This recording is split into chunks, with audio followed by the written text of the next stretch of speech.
বিধান সমিতির পরিচালিত শ্রী দেবানন্দ গৌড়ীয় মঠ এবং তৎশাখা মঠ সমূহ দ্বারা পরিচালিত শাখা মঠ সমূহের সহযোগে আমাদের যে ব্রজমণ্ডল পরিক্রমার আয়োজন করা হয়েছিল আজ তার প্রথম দিবস। এই প্রথম দিবসে আমরা শ্রী গুরু বৈষ্ণবগণের আনুগত্যে বর্তমান যে স্থানে উপস্থিত হয়েছে এই স্থানটি মহারাজ তিনি এখানে তপস্যা করেছিলেন। আপনারা সকলে এই প্রভু মহারাজের কথা ভক্ত বন্দাদের কথা শ্রবণ করেছেন।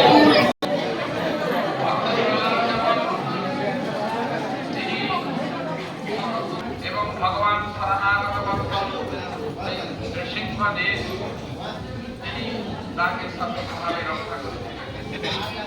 ঠিক তদ্রূপ এই প্রভু মহারাজের কথা আপনারা শুনেছেন, কিন্তু তার অপ্রাকৃতিক জীবনচরিত্রের বিষয় অনেকেই অবগত।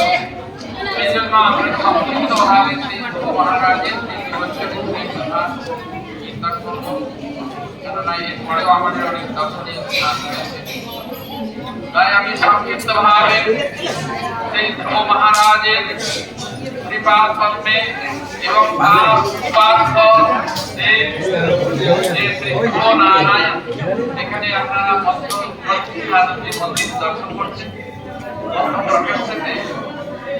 নারায়ণ ভগবান বিরাজিত রয়েছেন। এইদিকে রয়েছেন লক্ষ্মী নারায়ণজি, আর ওই পারে রয়েছেন গিরিরাজ। এই স্থানে প্রভু মহারাজ তিনি তপস্যা করেছিলেন।